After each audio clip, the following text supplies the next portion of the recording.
Bom, gente, boa noite. Assim como eu fiz de manhã, não posso deixar de manifestar minha alegria por ver a sala de estudante lotada, unida por um ideal só.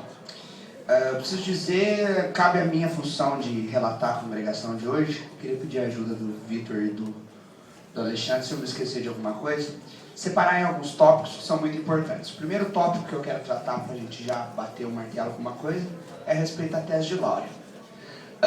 Existia uma aprovação ad referendo para se ficar facultativo ao orientador que determinasse se poderia ou não se entregar o relatório parcial.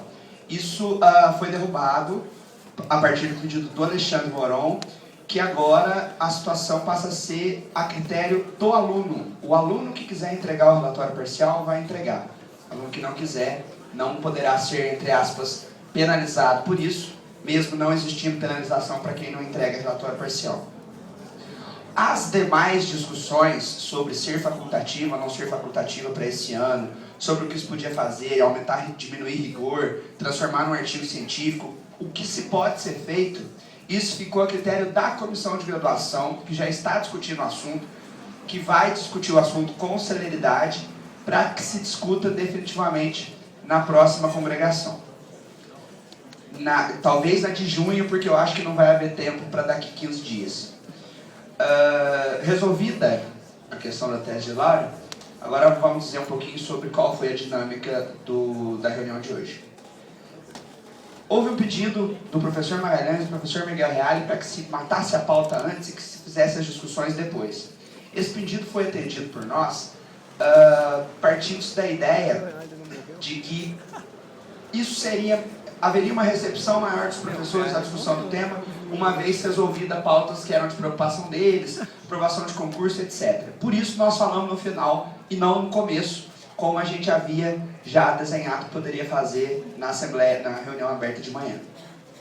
A partir daí, no momento em que o professor Magalhães tratou daquele famoso ofício, que o professor Grandino mandou à faculdade, perguntando se era de interesse da faculdade os prédios anexos, nesse momento a gente sentiu que era hora de fazer a intervenção e de tratar de todos os assuntos das nossas reivindicações. Então nós tratamos da questão, evidentemente, da danificação do acervo e das responsabilizações para esse acervo. Nós tratamos da questão do recurso do nome das salas, com uma certa recepção dos professores. Hoje era muito interessante que, infelizmente, a gente ainda brincou isso, que se fosse votar o nome das salas hoje, eles não passariam. Porque hoje a gente tinha um clima muito mais favorável para a gente do que nas congregações passadas. Então, assim, de alguma maneira, a pressão que foi feita em torno do professor Casella, aí eu já entro nesse tema, foi uma pressão muito interessante. Ele está visivelmente pressionado.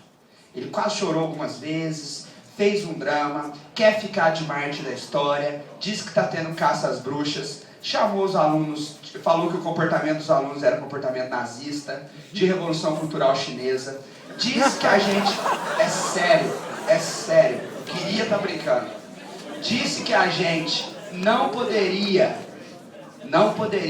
o direito de cantar a heróica pancada. E aí ele ofendeu a gente, de verdade. Muito bem. Quero já dizer uma coisa a respeito de ouvir o professor Casella, de fazer uma audiência pública com ele. Eu, Antônio Carlos, particularmente, estou satisfeito em tudo que eu ouvi do professor Casella. Porque ele não falou coisa com coisa, ele fez uma cronologia dos fatos até a quarta-feira, parou na quarta-feira, não tratou da sexta, não falou de nada que aconteceu na sexta, e, no final das contas, apresentou uma versão absolutamente contrária, inversa. É inversa, são duas versões totalmente diferentes das que apresentaram o professor Checaira e a professora Mariângela. E aí é muito importante a gente dizer, porque a professora Mariângela disse que não ia falar, evidentemente, porque ela é filha do homem, só que o professor Checaira, o professor Casella entrou numa mentirada tão grande que ela teve que levantar a mão e, emocionada, dizer: professor, o senhor me desculpa, mas eu não estou ficando louca. Porque o que o senhor me diz, o que aconteceu, o que eu vi, o que eu testemunhei acontecer, não é nada disso que o senhor está dizendo.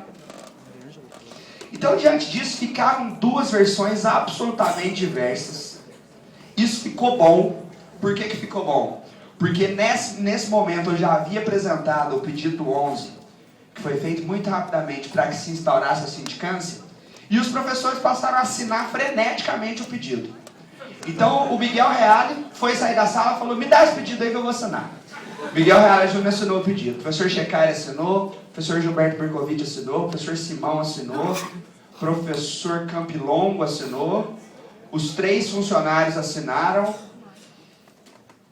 e eu devo estar me esquecendo de mais algum professor. Mark não, Paula não. E o que é mais interessante, que foi uma sensação que eu passei para alguns que estavam trocando mensagem comigo durante a congregação, que era assim: os professores não adotaram a iniciativa de blindar o professor Casella como a gente esperava que fosse acontecer. O professor Celso Laffer, que era o único que poderia virar a mesa dessa história, absolutamente lavou as mãos, levantou e foi embora.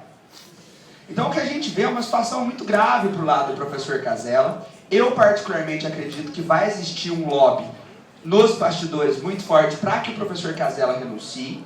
Ele simplesmente não falou de renúncia, deu uma aula porcamente dada de introdução ao direito internacional na defesa dele e falou que no direito penal não se pode, a testemunha não pode denunciar. Se você vê um crime, não fala, você tem que esperar alguém falar, porque senão você vai ser parte. Ou seja, ele não entende muito bem o mecanismo do direito penal. E quis explicar isso para o professor Checaire. Muito bem, a situação ela é realmente bizonha. O comportamento do professor Checaire, do professor Casella, é absolutamente digno dos adjetivos que ele merece. E por essas razões, eu acredito que a sindicância deverá ser instaurada. O professor Magalhães se declarou suspeito e disse que ficaria a cargo do decano, que é o professor titular mais velho, com mais tempo de titularidade, que é o professor Tércio Sampaio. Fica a cargo do decano a instituição, a redação da portaria que determina a abertura de sindicância. E eu já vou dizer o que eu acho que tem que ser feito nesse sentido, porque eu já estou aqui e já falo uma vez só. Nós precisamos fazer um mecanismo de persuadir o professor Tércio a instaurar essa sindicância amanhã. Precisa ser muito rápido. Precisa ser muito rápido, porque essa sindicância ela vai ser muito rápida.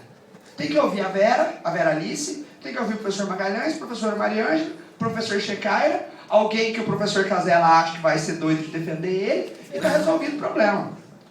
E a sindicância pura, com sorte, nós conseguimos já inserir na próxima congregação o resultado dessa sindicância. Porque a sindicância não vai dizer, ele tem que sair da faculdade. A sindicância vai simplesmente dizer, olha, ele cometeu uma infração administrativa, ele não cometeu uma infração administrativa e, eventualmente, indicar penalizações para isso.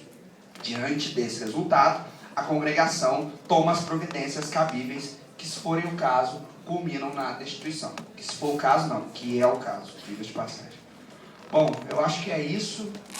Dizer também que nós reforçamos a ideia do recurso do nome das salas. Nós dissemos isso com todas as letras, que o recurso vai ser julgado, que existe um caso novo.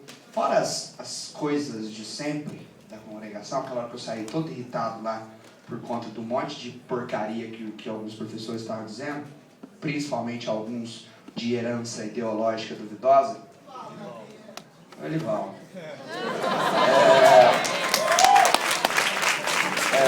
E eu vou falar uma coisa e aí é o meu desabafo. Eu fiquei feliz porque eu falei tudo que eu sempre quis falar para ele na minha vida inteira. Professor, o senhor mistura política com direito. Eu aprendi isso com o senhor. Que ele fica todo na aula dele cantando de galo e na verdade a história é muito diferente. Bom, gente, acho que é isso. Obrigado. Vamos continuar firme nessa. A luta ainda vai ser longa. A gente precisa ficar de olho nessa sindicância. A gente precisa ficar de olho nos próximos passos da congregação. Os RDs vão continuar trabalhando no sentido de sentir tudo que está acontecendo lá dentro e dizer que tem professores que são nossos aliados de verdade nessa causa. A gente ainda estava brincando que teve muito professor que desceu do muro hoje. O professor Helena, nas vésperas do concurso, pediu a renúncia do professor Casella. O professor Simão, que a gente não esperava também, que bateu na mesa, disse que ia embora, que não suportou o que estava acontecendo. O professor Odete, no meio da fala do professor Olival, levantou e disse, eu não aguento essa palhaçada, e foi embora. Então, assim, eu acho que muita coisa boa, nós temos aliados interessantes, O professor Miguel Reale é um aliado que bem trabalhado